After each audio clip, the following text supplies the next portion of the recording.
to the stuff now, man. Brittany. So, hey there. Hi there, sailor. Hi. Do you want to see my new organizational tool? I do. I think I might. Uh-oh. Man, you are a nerd. Thank you. Thank You you. made your own Excel spreadsheet? Well, I'm working on it. Well, what I want to do is I want to know what my habits are. Okay. So these are the habits. One of the things that I was noticing is an improvement opportunity are the commitments. Like, what commitments do you make to people, and are you following through with them? Okay. So I kind of put in habits and then commitment. So write story, unpack, match story. So that's a weekly commitment. So I got to make sure I got that. I don't want to be on my it can move down to my 5 for the day. It's a weekly commitment that I want to make sure that I do, because I was realizing you make commitments to people, and then if you don't follow through with them, you're like, oh, I forgot to do that, right? I mean, it's not good way to do it. So so this is my thing, and then I have my 5 for the day, and then I have like bonus 5s. Nice. And then I have 5 for the week, and the bonuses for the week, and then just other random junk that, Yeah. Because I just want them organized and just be like, because I have 10 million pieces of paper telling me what to do. So anyway. Nice, man. That is good. To share with you my level, the level of nerdiness I've gone to. Well, no, that's good. I think writing it down, and do you print it out then? Print it out, and then I check them off. Nice. Right. Nice. So I got if I'm getting them done or not. Because one of the other things I wanted to know is, how many times do I have something on my list for more? I commit to doing that today, and it's been on my list for 5 days. Yeah. Yeah. I understand. Well, no, it's because when you're not making the commitment to yourself, what are you teaching, or what are you teaching yourself to be? And it's like, wait a second, if I'm committing to it, my 5, then I really should complete my 5. So it's either don't commit to it, commit to something that you're going to do, or or actually do the thing that you're going to commit to. So I was just kind of curious, because there's been stuff on my list that was on my list for 2 days. Yep. So you're like, what am I really doing? Am I really committing to it or not? Yeah. Am I taking the 5 a day seriously, or am I overcommitting myself? So it's just, I just was kind of curious on it. Yeah, no, that's good, man. Yeah, we'll have to check back in on that and see how it's working out with that new sheet. Yeah. I noticed that you had get in the bath a lot on that sheet. What's that? Take a bath. Maybe you're just writing down the wrong 5 things, man. I don't believe that getting in the bath was on that sheet. It may be something I do. Maybe it should have been. Yeah. And I was going to ask you, man, what was I watching? Oh, I was watching Simon Sinek, the guy who did the Start With Why. Yeah, I like him. Yeah, I've been watching when I work out, I'm always watching the, videos and interviews with people. And one thing I thought that he said I really liked is he had his own marketing company and he got burnt out on it after 3 years. Just lost it. Just didn't want to do it. And evolutionary, it born the Start With Why. That's how he came up with it. Like, he was like, what am I doing? I'm not. And anyway, so long story short, at that point, he said, people would ask me, well, what are you doing? And he said, I wasn't telling people what I did. I just started telling people what I believe. Mm-hmm. The thing that people are missing is the why. Everyone knows what they do and how they do it, but no one really knows why. And, it seems like that's the missing link that seems to be it. So he said, what I started doing was just telling people what I believe. And then people would say, oh, do you think, that would work in my industry? Can you teach me that? Or what do you mean by that? And he said, I just started speaking to my friends. They would bring friends over, and for like $100, I'd help people discover their why. And that, he goes, before my TED Talk, I've actually been speaking for like 3 years, just not being known, not doing anything. And I like the idea though of that. If someone said, Chris, what do you do now, man? You're not doing the consulting gig you were doing before. What are you doing? How would you answer that? It's funny that you bring this one up, because what I would say is, well, I love 2 things outside of my family. And that is, I love to teach. Oh, yeah. And 3 my things. friends. 3 things. And sorry, man, it got me totally off. I'm sorry, man. So if somebody asks you what you do, I say, well, I love to teach, and I love to make people laugh. Those are my 2 favorite things to do. And I love that. what I found is the content that I like to teach, and that is how to make people more successful and how to make people be better leaders. So what I do is I work with businesses, corporations, organizations that want to make a breakthrough. And I teach them how to do that. And I do that in an entertaining and fun way. I love that, man. Because I was thinking about it, it's like, what is it that drives me? It's like, I love when people get that moment where they go, that aha moment. And that's what I missed about teaching when I was teaching 7th, 8th grade. I missed that moment when somebody goes, I get it. Like the light bulb goes off for them. And the content, that we're working on, and that's what I want, is I would like people to have those aha moments for themselves. Like, oh my goodness, that's important to me. And, do it in a way that keeps people engaged. It's not dry. It's not just an intellectual experiment, Yeah. Well, what did you say too, though? I teach people how to make a breakthrough, and I do it in a fun and something way, or entertaining way. Fun and. Hey, Matt. So what are you doing now? Hey, man. Chris, I like to help people become excellent, live their best lives, and live with passion. Really? Yes. How do you do that? Well, I tell you what, I believe that when people are thriving and people live with their passions, they are the best versions of themselves, and that affects everybody. It helps this world become a better place. It helps your community. It helps your families. And I like bringing that best of people out of them, helping them discover how to be the best them they can be. And I do that by teaching a set of principles that anyone can follow that helps give you direction and it gives you clarity on what you truly want in life. Cool. Well, do you have a website or how do I get information? Of course I do. Of course I do. Let me give you my card, man. I got different talks, seminars. Any way I can help, I'm willing to help. What are you looking for? What do you want to do? What do you, Chris? What do you want? I want to sell out Yankee Stadium. That's cool. Why will people come see you at Yankee Stadium? What's that? Why would people come see you at Yankee Stadium? Because I'm going to give them so much information that they're going to be able to help them be more successful. And I'm going to do it in a way that's an event and entertaining for them that they want to come and see. Is this like a real estate thing? Absolutely. What kind of information? Well, I'm going to teach them how to be more successful, how to enjoy their life, how to become their best selves, whatever that is for them, whatever that is for you.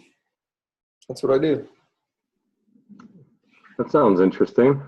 I need to know more. Tell me more. See, I like that we're. That's. Tell me more. I feel like everything's in jeopardy right now. It is. No, I think that's good, man. I have that conversation with myself. For some reason, it's like I've had just an interesting time putting into work, because you know how they say like your feelings aren't part of the brain that uses language. So sometimes it's hard to articulate exactly how you're feeling or what you want to do, just because it's a different part of the brain. Because, I feel like I want to help people. I feel like I want to, I've been talking to my wife, and it's like, world peace and stuff like that is a great big goal, but world peace isn't an event that's going to happen. Like, we're evolving, I think, towards it. And what happens is basically what I'm hoping to do is like, make your light shine. And then you'll make other people's light shine. And then I make his light shine. And then they make a few people's light. And it spreads like that.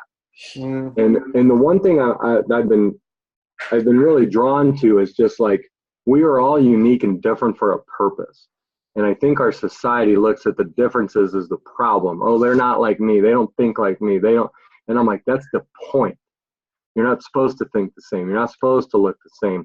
I'm supposed to learn from Chris. Chris has a gift. What is Chris's gift or skill that helps me or other people?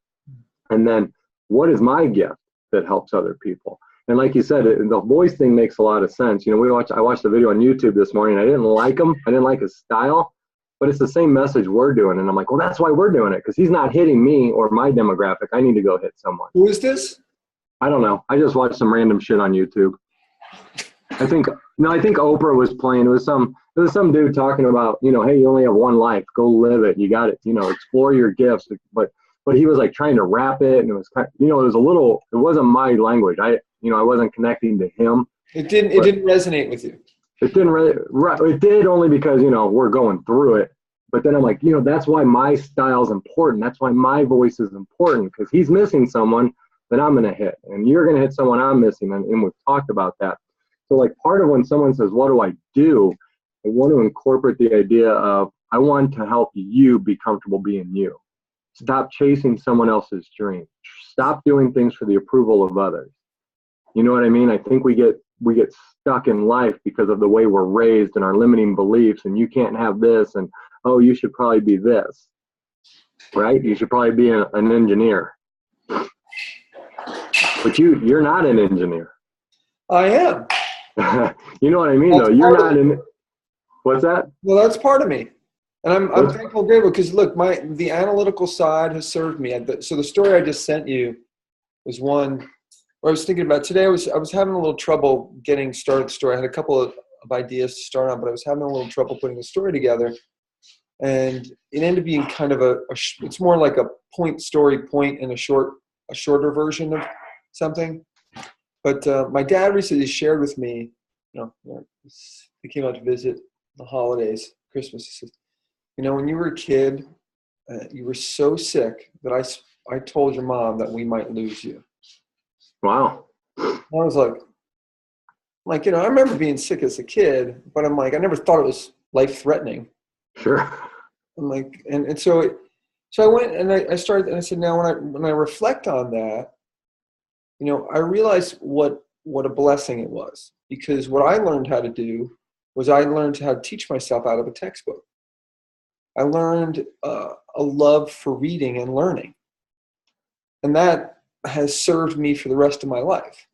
Now, maybe that would have happened anyway, but it certainly was a catalyst for that, because I think my freshman year in high school, absent 100 days out of the 100 days. So and then, I had health issues before that because of the severe asthma. But I would pick up the math book and I would read it and be like, how does this work? Yeah. That's a very, let's just say, it's been a useful skill to have. Sure. Right? But it's also made me, I like to read and learn things, and I've always enjoyed reading. And anything that when you hear successful people speak or talk, they're readers. They do a lot of reading. You look at all the people in management, at least when I was at Edwards, and every one of them had a bookshelf of essentially self-help, organizational help books. Oh, really? And one of the first things I would do is like, so if you had one book to recommend for me, which book would it be? And why? choice is your superpower. That's right, baby. But that's what it is. It's like, look, why do people read more than one of those books? Because the message either doesn't sink in completely or doesn't initiate action on their part. Yeah, so that's one of the things we do. So one of the things I was thinking about was when we unpack our stories is like your reflection is adding a place for them to actually like it. So what's your reflection on this story? Give people an opportunity. So it's like yours, our point, story, me saying what I got out of the story or my view on it, and then leaving like lines underneath. It's like, what were the key points for that? What were the key things that resonated with you? Yeah. I like that. And leaving that space in there for people like, look, we encourage you to write down what resonated for you. Because it might be completely different from what resonated for me. Sure. That's really good. That falls into the manual portion really well. Because a manual is something you use as I like that. That's good. So we give people an opportunity, like lines, say, look, and by the way, we give you 5 lines here, but you may want another sheet of paper. Yeah. But hell, maybe the notebook comes with it. Yeah. And say, here's the notebook, or Reflections notebook. Yeah. Or record them in your, in a separate notebook. But I think it's just like reading your story and saying for myself, like, what is the point that resonates with me, or what is the lesson I'm learning from it? Is I think it's an important piece to it. Like you said, it's an action. Like, okay, what am I getting out of this, if anything? Right? Yeah. I say, look, some stories you may not connect with you, and some might. More, some will, or I would say some will connect with you more than others. But write down what's connecting with you, and that action of writing it down, I think, is because it also engages a different part of your brain. I'm reading, I'm reflecting, I'm writing, all very different parts of your brain. So you're really reinforcing all those pieces with. In your brain in different ways. Yeah. So I'm doing, as an idea that I had that I wanted to share with you. Yeah, that's good. Yeah. That's good. Yeah, that's good. Gratitude keeps coming up too. Everyone's like, you got to have gratitude. All right. Well, so like there can be a place too. So tell me about gratitude. I will tell you the next story I'm going to write is going to be easy. So I went to the grocery store with my children on Monday, and even as we're getting in the car, I want a balloon, Daddy. I want a balloon this time. And, I want gum. Can I get gum? Can I, and it's not that bad, but it keeps going. So as soon as we get into the grocery store, that's where the flowers and balloons are. Daddy, can I get a balloon? Can I get a flower? Oh, these flowers, and just, I want. And I didn't say it out loud, but I just kind of like took a breath, and I'm like, why can't you just enjoy going to the grocery store? Why can't you just say, this is fun to get out of the house. I like coming here. You see unfamiliar faces. You get to see, and then I'm like, holy shit, that's how you're supposed to live life. Because if you're in constant want, you're missing the beauty of the moment. You're missing the presence of the moment. And I'm like, that little girl just taught me a big lesson, that's the key, is like, even though you want bigger and greater things, that's fine. Those are goals and you work toward them. But on a daily basis, it's got to be, I still like this house. I still like where I'm at. I appreciate my family. I appreciate my schedule. I appreciate my everything. It's like, quit wanting the damn balloon in life and appreciate what you have already, right? So the gratitude for me, like I said, on a daily basis, is like, where am I at and what's good about where I'm at and why? Yeah. You know what I mean? So even if, it's funny, man, my schedule's changing. I think I told you this was coming. We only have 2 guys in my office, and one of them's moving to Portland. at the end of May. So the Tuesday after Memorial Day, instead of being an outside sales rep, every other day I'm supposed to go into the office for a full office day to help the other guy out. Right. And I'm like, excited about it. And I'm way excited about it. So I've been trying not to focus. It's funny how, man, that just consumes me at times. I'm like, quit thinking like that. You know, it's been really difficult to quit being negative about it or trying to figure a way out of it. And I'm like, that's why I'm like, I'm really extra focused right now because I'm like, it'd be really cool if I could quit by by the end of May and have this as my gig. But so I got a question for you. So sure. One, so why they're pulling you into the office to do what? What is their goal? Well, they don't want to pay for another guy. They don't want to hire another guy and spend the money because our net profit's down. So they want to see the balance sheet look better. Okay, so they're pulling you in from outside sales to this inside sale. And you said something about helping the other person. What does that mean? Well, the reason is there'll only be one guy working inside our office then, full time. And we're not the biggest branch in the country, but we're busy enough that he needs another full-time guy. So and what does that look like? So, well, we're a distributor. So he's got to answer the phones, he's got to answer emails, he's got to put in orders, he's got to pick the orders, he's got to box the orders, he's got to ship the orders, he's got to be there for when people walk in on will call to pick up orders or people come in. And like I said, it's just a busy job. And they know he needs help. But instead of hiring someone, they want me just to go in every other day and help out. You know what I mean? Okay. And it's coming from a place of fear and lack, and it's all about money. And so they're really not doing him any justice or me, but also the company. I don't think it's a great But anyway, so from my standpoint, from my little personal view is like, I have to go sit in an office now for 9 hours a day. And I don't like that. That's why I'm in outside sales in the first place. Mm.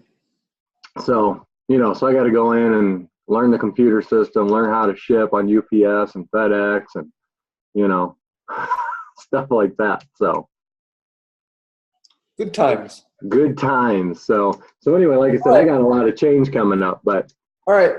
So from me to you, what is your goal when you go in there? My goal is to grow the business to the point where they would hire someone else so that I could get back outside. Okay. Full time. That would be my idea. I don't know if they want to do that anymore, which is funny too. I just talked to my manager yesterday, and I think they see this as more of a long-term model for this size of office. So you make the office bigger, and they have to change the model, right? Yeah, kind of. Except I don't have that. This is an opportunity for you to go in there, and now you're going to be in the office to show them, to exemplify these principles that you want to teach people. Be constantly so how can we do this better? What's the improvement opportunity? Have you guys thought about this? You come in with a new, fresh set of eyes. What the hell do you care? This is a great opportunity for you to learn, like, I'm going into this kind of position, right? So you've dealt with outside sales reps. It's another way to get experience in a different environment for you, and to apply these principles in that environment, and to teach them to the other people. Like, okay, what can we be doing better? Yeah. And not be afraid of, and that's not the right phraseology, and say, be bold. Be like, well, have you guys thought about doing it this way? Yeah. Well, it's only one other guy. So it's just gonna be me and him, Right. Yeah, no, I mean, I understand that, and I will do that, but, my main goal is just to get away from there. I want to do this full time. I want to be able to, have a talk with you every morning, work out, get the typing done, write, be creative, go tell people how we can change their world, and that's what I want. Yeah. That's not even on the radar anymore. I've moved past it mentally. Excuse me, I'm yawning. Are you a little tired this morning? Nice.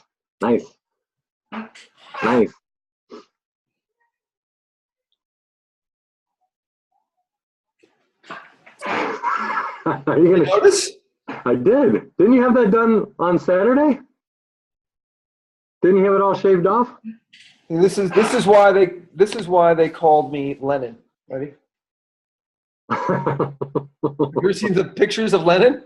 I'm not that old. I don't even know who that is. Marxist Leninist, Russian. Yeah. So the father of communism, essentially. There you go. Well, yeah. A doppelganger, whatever the hell that is. Yeah, that's good. Good for you. That's a good one to have. Yes. I would make that part of you. Get a T-shirt. Yeah. I had it on. I gotta go. Oh, I don't know where that is. My lanyard from when I was backstage with Ozzy Osbourne. Uh-huh. My backstage pass, essentially, for being part of the team. Yeah. Where that is, I gotta. That's something I'd like to hang up on the wall. Get that one. Like, that was me on the road. There you go. Little right. Victory wall. So I want to go back to your story here. All right. I like it. There's a slight tweak that I might want to think about. Okay. And this is what I'm doing with my kids. And maybe it's something that we can work in here. It's like, look, so appreciate what you have now. So if you want that, what can you do to work towards it? What are you going to do to earn that? What do you think would be a good way for you to earn that? Because I think, look, we've got our desires. What kids are, they're basically us without filters. Yep. They're perfect in, I want this and I want it now. And they'll go, can I have it? Can I have it? So I've said to my kid, look, I appreciate you asking. Yeah. Or I'll say to my son, that is very creative. Right? Yes. Like, I'll do that. Those kind of things. Like, well, that is a really creative way of thinking about that. My daughter, who wants my beard back, right, says to me, because I've told her I like her hair in a ponytail. Yeah. She says, Dad, if I put my hair in a ponytail on the weekends, would you grow your beard back? I'm like, ooh. I'll hire her. Right. So it is with your kids. It's like, look, I want them to develop an appreciation. So how do I do that? How do I do that? How do I appreciate it? Because kids, it's like they don't have all these other concerns. What they have is they're pure in of their thought. It's like, I'm hungry. I want to eat now. Yeah.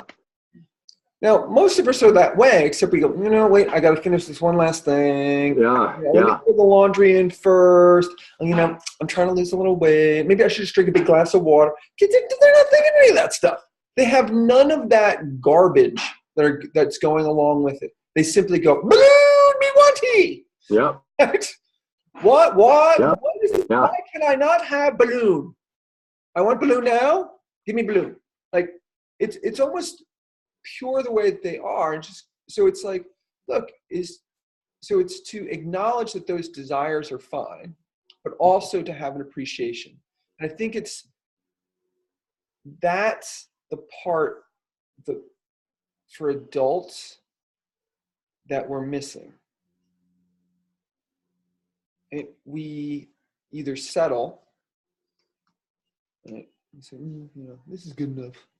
Yeah. I don't know if I really appreciate it, but I'm okay. Or we just put that off, like, I can't possibly have that.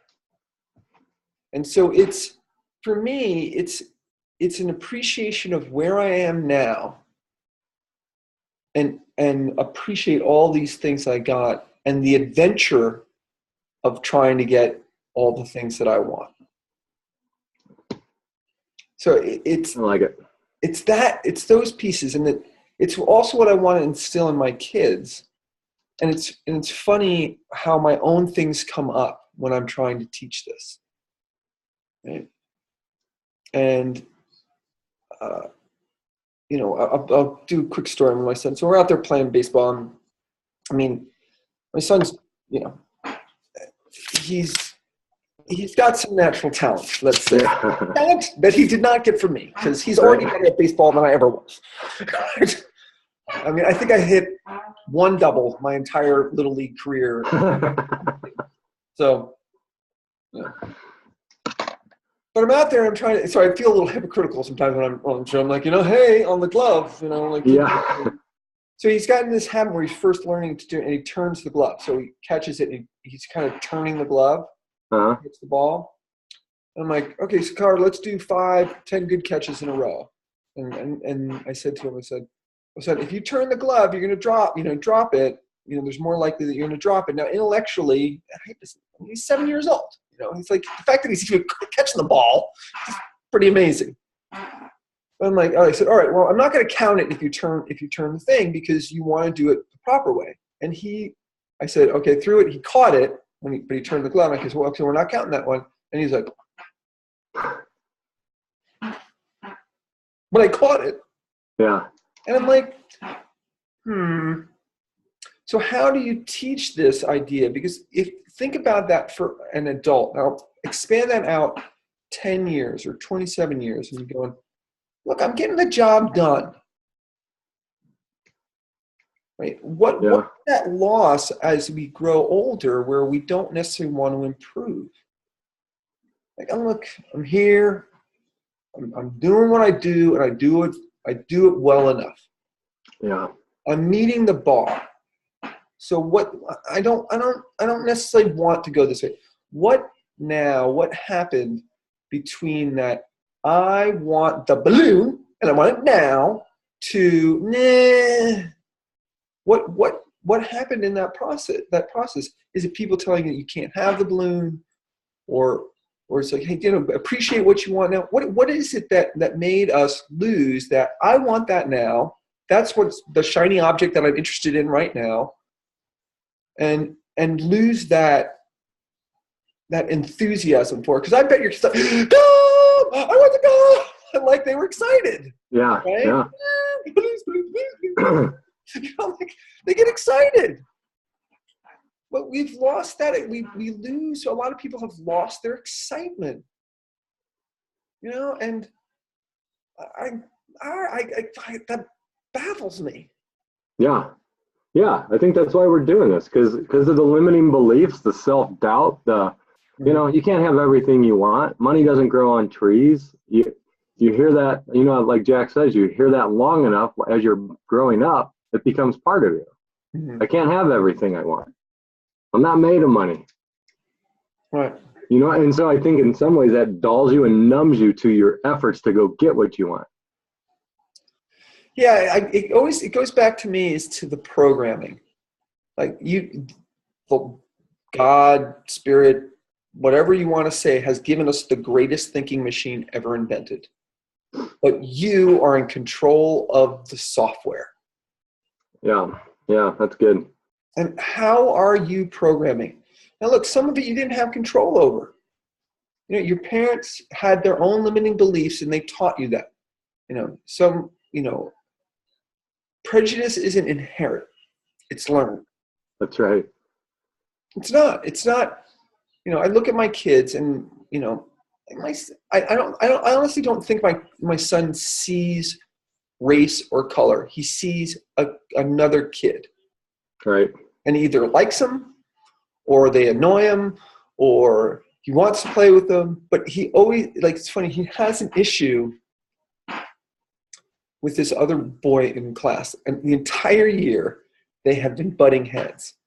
Mainly because the year before, they were in 2 different classes. And everybody loved Carter. And in the other class, everybody loved Aiden. You put them both in the same class, and now you can't have 2 alpha dogs. So they Aiden did this, Carter did that. And it's funny. It's like they're so similar that if they worked together, they would make a great beach volleyball team. Right? It'd be a great point guard, power forward combo, right? Yeah. Stockton to Malone. I mean, but it's interesting to watch at this very young age, that conflict of going on. Like, I want to be the center, right? And I think in all of us, we have a little bit of that desire, but our parents are like, hey, don't do that. It's not appropriate. Yeah. right? So this idea that you have on the appreciation, I think is very important, and a passion for what you want is how to create that balance, right? I'm appreciative of what I want now, and yet I honor the other things that I desire. Right. Right. Right. That the two pieces of that. Right. And and with kids, you're trying to develop that early. It like distills it down. Sure. I want some ice cream. Son, don't mind you having a little bit of ice cream. You can earn some, but remember, ice cream is one of those things. It's good in limited amounts. I like ice cream. That's right. Eat it every day because it can make you very sick. So it's talking to them about like it's okay to have it, and this kind of thing, or this desire that you have, and but what are the other things that you want and working toward? Like my daughter talks about wanting to be an artist. Cool. And having a gallery, and she wants to study in Paris. But right now, she doesn't sit down every day and do her art. And I encourage her every day. I'm saying, well, maybe you should do that every day. Right? Yeah. So how do I instill that in youth? Like my son, he wants to be a professional baseball player. He wants to play for the New York Metropolitans. That was his favorite team growing up, and it was his first little league team. And he gets praise because he plays baseball so well at a young age. I mean, he knocks the crap out of the ball. Right. So look, how do you honor it? So, before I'd be like, hey, do you want to play baseball? I'd be like, nah. Oh, I was going to do this. So now I don't do that anymore. I just said, hey, Carl, after we do this, let's go out and play baseball. I don't give him a choice. Yeah. Sure. Now for me, I thought we would go out there for, half hour, how we would just throw the ball around. 20 minutes, he's done. I'm like, I thought you want to be baseball. Like, he's 7. Yeah. 7. That's a little perspective. He wants to play it as long as he wants to play. And then when he gets a little bored, he wants to move on to something else. That's sure. Okay. So I had to adjust for myself. So these are the pieces that we really want to not only encourage in our kids, but if you really think about it, we're trying to encourage in ourselves. Right. Yeah, I agree with that. Yeah. One thing too. My old wife wants to jump in. Hi. You guys need to write that line down. That was awesome. What? The things that we encourage, that we're trying to encourage our kids, we're really trying to encourage in ourselves. You need to put that in your book. I agree. I agree. Awesome. That was so true. Oh, you can see his head working. Me wife. Enjoy. Thank you. I think she's right, man. I had a similar. I said something similar to that last night to my wife. So that we must be on. So the.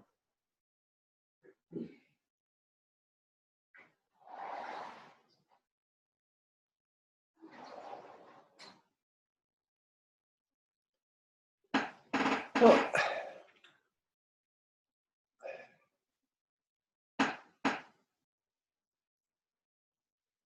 that's good, man. I'll follow up with this one thing that I had, which was, when you, and I don't know if I wrote this one down, but I think I have a premise in one of my stories. Is like, so what do you think is better? To sacrifice what you want for your kids, or to show your kids that and work towards your dreams, your passions, making that profitable and teaching them that desire? Which do you think is a better way to go? Because if you think about it, if you teach your kids, like, look, what you want isn't important. It's for what you're doing for your family, for your kids, for your progeny. Well, what do they learn? What is important for me to sacrifice what I want to do for my family. And that keeps going through generation and generation. Yeah. Yep. You're the leader. You're setting the example. Go for that. And the challenges, the difficulties that show up and how you deal with them, isn't that a more important lesson for you to be teaching your kids? Yes. You're going to go for stuff, and believe me, there are going to be things that get in your way that you got to go around, that you got to go over, that you got to figure out a better way of doing to get to what you want. And ultimately, if you were to teach your kids one thing, wouldn't that be it? Go for what you want, absolutely. Understand, not necessarily going to be a perfectly smooth road from here to there. I like that, but I wouldn't even say like it's not going to be a smooth road. You know, that almost has that negative, like it's going to be real hard and difficult, and that's just the mindset too. Yeah. You're capable of handling anything that comes your way. Yeah. You're capable. Yeah, you know, go after what you want, and you're capable. You can handle anything. Mm-hmm. Whatever life throws at you, you can handle it. Mm-hmm. Yeah. Yeah, you're right, man. That's the shit I tell my daughter all the time, and I'm just trying to figure it out myself. But really, what do we're trying to teach our kids that, but what we really want to do is we want to live that ourselves. That's right. That's right. So live like you want your kids to live. Yeah, right. Choice is your superpower. Live like you want your kids to live. Book 2. Yeah, right. Well, no, I mean, it's like, you know, ultimately I want my kids to live lives with passion and purpose. Right. That's it. So we're treating everyone we're talking to as our kids. These are the ideas. This is the way this is the way to happiness. This is the way to joy. It's supposed to be fun. It is. Right? That stuck with me too, man. I'm saying that all the time. It's supposed to be fun. It is supposed to be fun. Look, you know, whatever comes up, it's a learning opportunity. And it's, you know, I have another thing that I wanted to write about, which was, actually I was going to do it my stand-up bit. It was like, I know to look at me, you wouldn't think this, but I'm kind of an adventurous guy. I'm kind of an experienced junkie. I'm not a climb Mount Kilimanjaro in my underpants and risk, you know, frostbite kind of guy. But I'm like, people ask me to do stuff, and I'm like, sure, let me give it a try. Yeah. My friend asked me I get a call from my friend. I'm 30 years old. He's working at Roadrunner Records, and he says to me, Chris, I'm going on the road with a heavy metal band, and I was looking for somebody who might want to go on the road with me. And I'm like, tell me more. It's like, well, we're going to be driving around all over the country. We're going to do the promotions for this band that's opening up for Ozzy Osbourne. And I said to myself, when is the next time somebody's going to ask me to go on the road with a heavy metal band? Right. Probably never. Like, I'm in. You know? Nice. I got to go on the road with a heavy metal band, and I got to see that, experience that, like, and witness that. And it was, you know, I wouldn't trade it. It was strange, to say the least. And I said to myself, you know, God, oh my goodness, you want to hear that? If I were ever to do this again, I would only do it as the talent. Ah, whoa, you said that to yourself?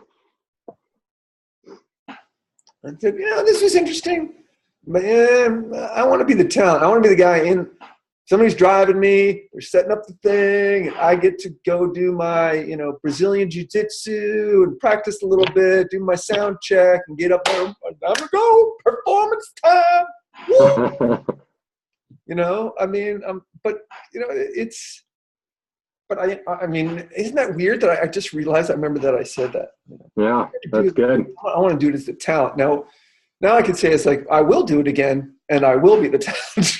Yeah. Yeah, that's a good affirmation. Yeah, it is. Because I already know that the feeling is. And a new visualization. Just right. That's good. Visualization is easy because that was some, you know, I was up on stage, you know, Ozzy Osbourne's getting, you know, I'm like, I'm watching the crowd. Oh, it's cool. I want to be up there. Yeah. I'm like, oh. Right. So I've actually, I was on the road for 6 weeks doing that. I mean, got to see the different stadiums and different arenas that we're soon going to be backing. Yeah, that's fun. That is a good experience. That's cool. Yeah. I like it. I like it. So, I like it. yeah. Yeah. So for me, man, where I'm at is I made a goal that I'm going to have my presentation complete by Friday night. Because like I said, I wanted to change it to reflect the choice is your superpower, and then put in the three. The only thing I didn't have in my original one was take action. I did clarity, responsibility, and then I did a part on visualization. So I'm going to combine the visualization with action, just to give them a little bit of that. But and I'm going to have it done by Wednesday. So like I said, I don't care if I have to pull an all-nighter tonight or tomorrow, but it's going to be done, right? Period. I need that done. The following week, I'm going to work on my website, just update it a little bit to reflect all the things too. And then the following week, I'm getting on Facebook, and I'm just going to start putting out videos or little articles or something that's like, hey, I'm a coach. Here I am. I can help you. Period. And I want to have it set. And like I said, that's why I asked you, like, what are you doing now, Chris? I want to be able to, when somebody asks me, that I want to have a boom. Bubbles are out of your mouth. Yes. I bring out your excellence. I believe you thrive by growing towards something and working towards big, fun goals. You want me to tell you how I can help? You know what I mean? Stuff like that. That's good phraseology. I like that. I'm like, what did I say? I'm working towards big, fun goals. Yes. Right? Yes. That's what I said. Yeah. But yes. And then, Chris. It's supposed to be enjoyable. Yes. And if you're not enjoying it, yes, maybe you should make a different choice. Yes. Truly, I don't. I'm just fascinated now. I can't turn it off now. The way people think, I'm just absolutely want to know why people think what they think. Yes, I agree. Why do you think that way? Okay, so you think Donald Trump's the greatest thing since carrots? Tell me why. Carrots. Because he looks like a carrot. Right? Yes. I think Donald Trump could quite possibly lead us into a thermonuclear war. Interesting. Why do you think like there's the exact same stimulus and people have completely different views of it? Yes.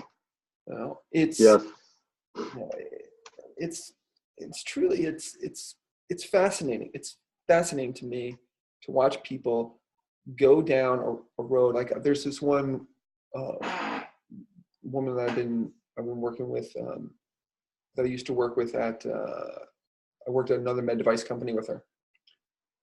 Young woman, young lady. And, I sat down with her and she's very successful in her work. I said, so what do you want? She says, well, what do you mean? If work-wise, I'm like, well, what do you want in your life, She says, well, I'd really like to have a significant other in my life. But she's so focused on her job, right? And I'm like, so it's like, so what do you really want? Well, I want to help people. So it's funny when you start really sitting down with people, that is a driving force for a lot of people. And then they get hung up in all the other stuff we have to do. That's good. Hung up. Hung up's a good term. I like that. Yeah. We get stuck in the habit of, well, I'm supposed to do this, aren't I? So I've got something else I got to talk to you about. Uh-oh. I have a job interview today. Oh, you do? I do. Tell me about your job interview. It is the lead. You're a dancer. Are you dancing? I'm going to be a professional dancer. The club is called Diamonds. Well, I want to get my abs down. I get it, Roxy. It's in West Hollywood. I'm expecting to get a lot of tips. Anyways, I have a boa you can borrow. Thank you. It is for the associate manager for sales at Edwards. Training. That's where you're at? That was where I was working before. And so I'm meeting with the senior manager of sales training at Edwards today. And Awesome. I was like, do I really want to look at this? And I'm like, I'm going to look at it because I figure if people will pay me to develop all this content, Yeah. then I'll do it. But I'm going to be, I'm going to like, so, what is it that you're looking for? And like, I'm going to interview him a lot more than he's going to interview me. Yeah. Because Yeah. it's, Well, let me tell you this, Chris. I think you're right. I'm challenged with it because it's my old way of thinking. But it's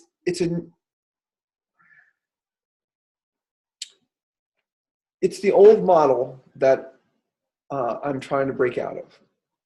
But I don't have the coffer of, I don't have $500,000 to go spend on this. Like, what I mean? And it's, Angie's, currently working on something that's, a potential big win, but also could be just a great learning experience. We don't know where it's going to go. Is this an employee position versus a consulting?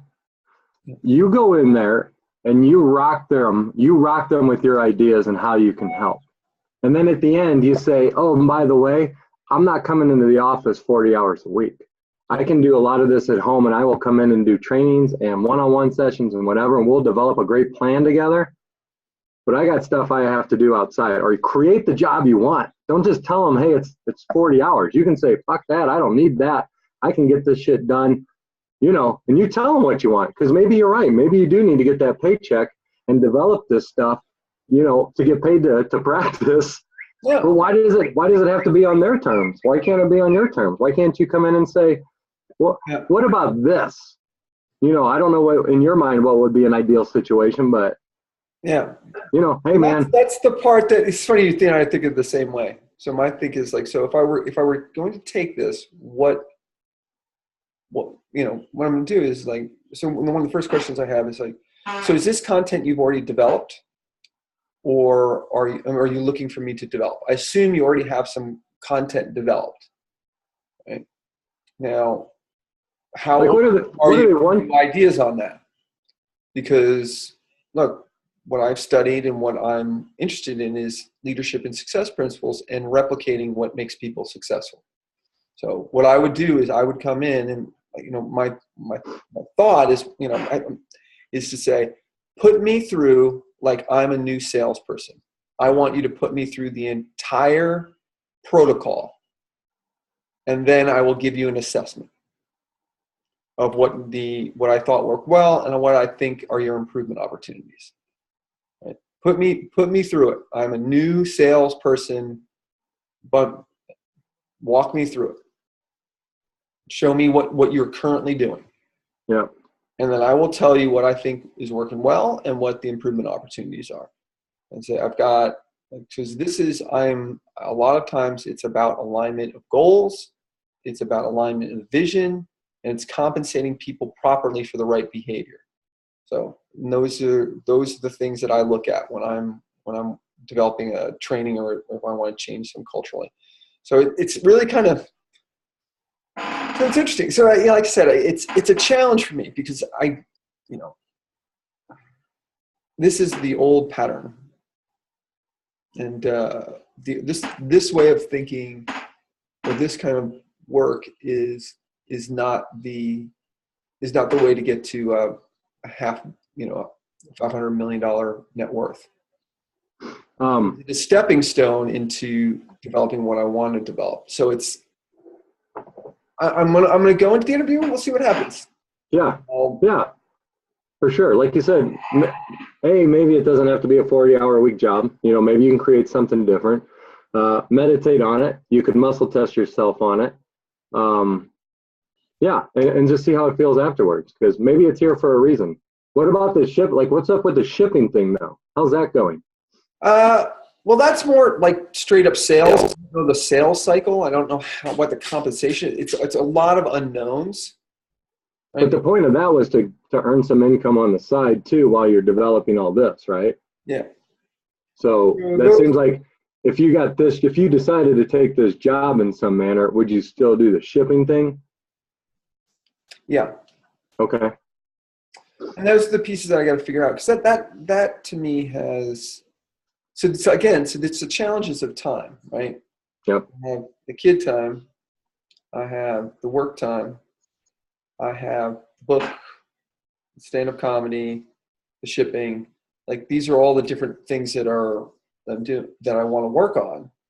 And it's developing what is the way to do it. Now, if I do this job, I can work on the content and get paid, right? And work, like, now I'll have different story, right? I'll have stories from sales stories. So those could potentially all work together. And it also feeds a little bit of the stand-up comedy, because I'm going to be up presenting all the time. Sure.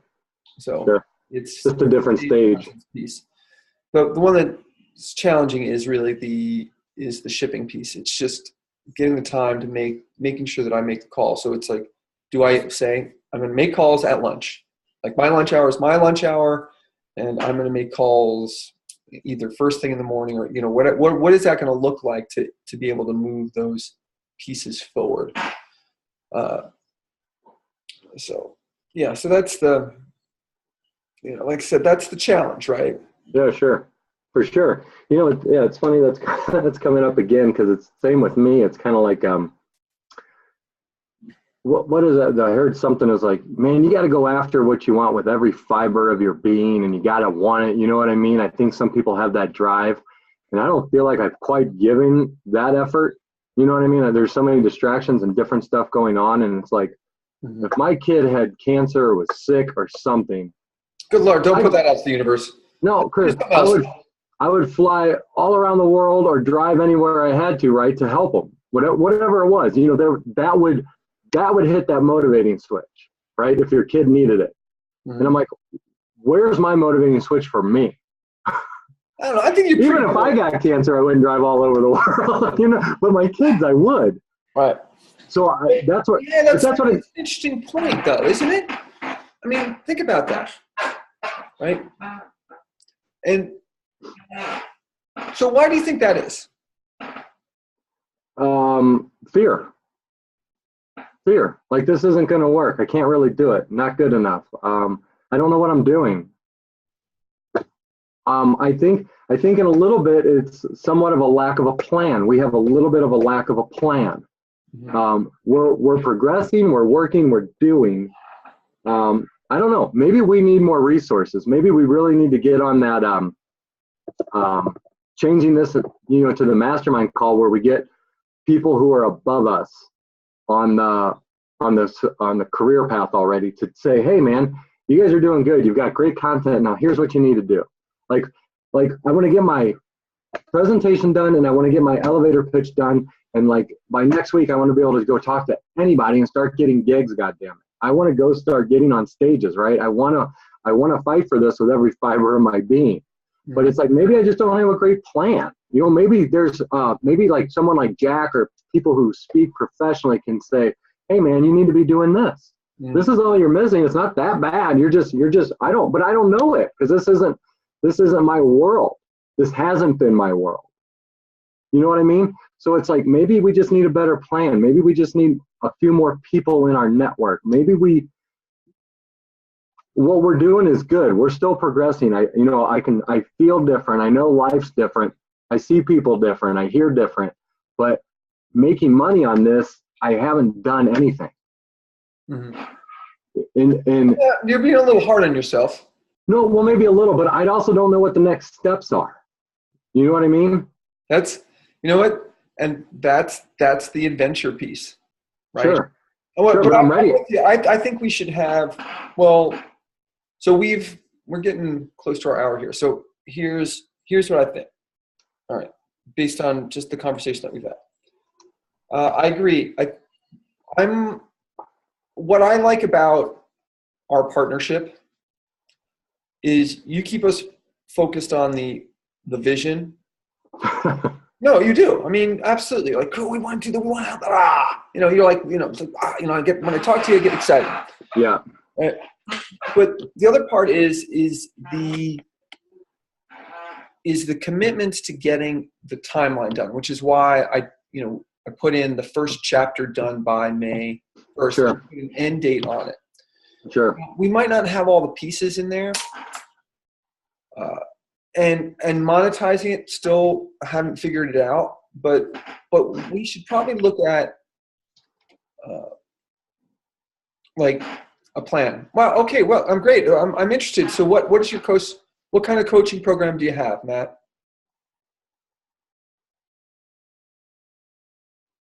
Are you asking me? You want me to answer? Yeah, I'm interested in your coaching program, Matt. So Great. What do you offer?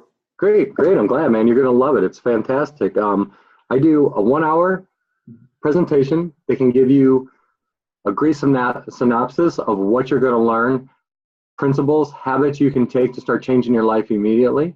I also offer a half day, it's about 4-hour workshop where we really can dive deep, really figure out purpose, figure out what you want to do, really get a lot of clarity for you. And then I also offer ongoing coaching.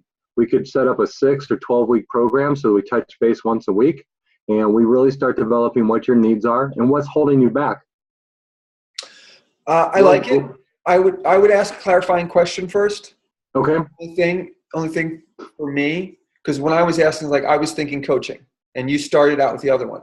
So I think the first question for us would be, are you looking for this for coaching for you individually, or are you looking at for your business or an organization? Okay. So, I mean, just a clarification, because, for me, I was like, I have a 1-hour presentation. Well, you're just talking to me. Yeah. Okay. I thought, so there was immediate disconnect for me in my head, because I had in my head, we were talking about, I said coaching and you said seminar and a 4-hour workshop. And I'm like, you and I are going to be in a 4-hour, so I was confused. Okay. No, that's a good point. That's what I need to get clear on. I'm glad you brought that up, because what do you do? Is like, can't be my first word. Right. So I think maybe we can work through these kind of pieces on it and develop that. That's why.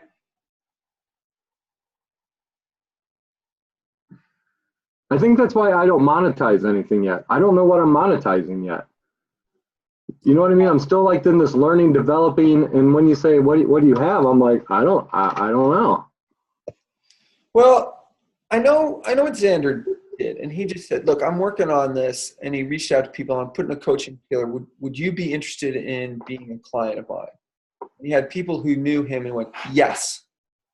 Well, just I'm still working it out. I'm doing a 6-week program, and he put a pricing out, and he just started doing it.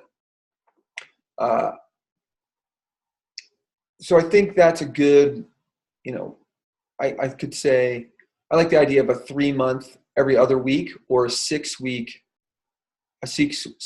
weekly program, right? And then after that, we can do month-to-month coaching, right? And then you set up on that. Say, well, I want a commitment for 3 months if you're going to do that, or a 6-week program if I'm going to work with you, because that really gives us an opportunity to really start working together well. So those are the 2 options I have for individual coaching. And then I work with larger organizations. I've been a professional speaker for 13 years. So I have a 1-hour keynote presentation I can give, or I can put together a workshop, right? So I have a workshop, 4-hour workshop, all-day workshop, 3-day workshop, whatever those pieces look like. So those are the things that we want to do. Is what's the topic for, what is it that you're looking to improve? Is it your organization? What are the things that you want to learn on? So I guess those are the clarifying questions. So if it's coaching that you're going to be doing and saying, a coach, are you looking for this for a business, a group of people, or are you looking at for yourself? That clarifying question in the beginning, and then pinpointing to this and say, and just so you're aware, I do work with larger organizations. I do keynote speech, and I do have a workshop, right? A 4-hour workshop. Usually that and does that build into a long-term client? I don't know. So those are the relationships, because you want something that's more relationship building. Like I would think with an organization, like it's like a 6-month organizational product. I don't know what I'm looking for. Right, but, right. Organizational coaching. The usual format is, and what I've found is assessment, like the what Kathleen Seeley does is some kind of assessment. Almost everybody does an assessment. They go, let me assess you, find out your strengths, your weaknesses, who the person is you are, what color are you? Are you blue, a red, a yellow, a hot pink? What are you? Right? Right. We do an assessment so you get an idea who the person is, but organizationally, there's usually some kind of assessment you want to do. You want to go through that assessment and make a recommendations, right? So, okay, I have an assessment tool that I use. Do this, get the information back. We'll look at, what your organizational health is, what your organizational opportunities are, and then I work with you to move it forward towards whatever goal that you want to do. So I think if you look at it from an individual coaching standpoint, I think talking through now with you, it's either a 6-week, every week we meet for an hour, or it's a 3-month program, right? That we're a 3-month program that I commit to, and we speak every 2 weeks. I do a coaching call every 2, because it works out to be 9. What is that? 3 months, 2, 4, 6 or 6. You either get 6 spread out over 2 months, or you get 6 spread out over 6 weeks, depending on what the person is. And so then after that, you can either do month-to-month coaching, right? 2 sessions a month, or a once a week. Continue with the once a week program. It's really, really up to you on what you feel is best for you. So I think because you want ongoing clients, right? And then organizationally is, one, you want to get paid for your 10 grand for your keynote speech. Not a bad way to be. So that's the number I'm putting out there, by the way. That's the number I'm putting out there. Give me 1 hour, I'll go talk to you. Right now there's more supply than there is demand. But I heard, what was it? Forrest, his price point is $3,000 for schools. So he'll do within his area. He'll do a keynote speech for $3,000. Then some other people say, well, the other people, he only charge $1,500. And you're like, all right, he does $1,500, which is not a bad day's wage, by the way. No, for an hour. Yeah. Yeah. So you can be prepared for the pricing on, oh, great, what do you charge for a keynote speech? You got to know what you're going to charge. Well, I normally charge $3,000. Will that work for you? And because then it gives them like, oh yeah, do we have a budget for that? Or, well, our budget was really, $500. Yeah. Well, where are you located? So I said, well, if it's $500, you're going to have to do, like I said, sorry, that's a little below my price point. But I'd really like to help you out. Let me check my schedule and see if there's a day that I can arrange another talk and make it work for me. Because I would like to at least get you in, because I know once you see it, you'll understand the value of what I'm presenting. Yeah. You have to be prepared for the price point. So 6 for me, the number that keeps popping up for me is $750 for the 3-month or the 6-week. Because if you do the math on it, it comes out to about $125 an hour. Okay. $120 an hour, which is roughly what I make now as a consultant, right? So that's the price point. So you you want those to be clear for you and what is marketable. So $699, I don't know, Yeah, something. $749. Right. I use the 49 because 750 is just too round. That's right, man. Yeah, 748.93. What time's your? Huh? What? Why 93? I don't know. It's my favorite number. That's right. What time's your interview? Today at 1 o'clock, I think. Oh, all right, man. Well, listen, we hit our time, and I got to take some kids to school. I take the kids to school. Look, good conversation today, but But let's hammer down some of these pieces as we're working on the thing. I mean, I'm a very content-driven guy. I figure we nail the content, we give good presentations, we talk to people and do good coaching, more will come out of it. Good. That's all it is. Good. This is my package. Well, yeah, let's Let's put it out there. I do package. a 3-month package, and then after that, month to month, or I do a 6-week program every week, and then we can continue on 1 week, or you can go on the month to month. Okay. Right. Yeah, I like it. All right. Yeah, and let's do that little mini coaching with each other again. I like that. It's good. It's all good. All right, go get those kids to school. My kids All are right, man. off. Maybe So, we'll talk later today or tomorrow. okay. Well, All I right. thought you, Mr. Man, were working on your content today, so I'm okay if you're. I know you've got a PowerPoint that you want to get done today. I will be working on it, but if you want to call after your thing, that's cool, man. All right, sounds good. All right. Later, buddy. Bye-bye. I don't I know. play with myself a lot, not just the way you're thinking. I play with my face. Oh, sorry about him, Angie. See you, buddy. Bye. Later.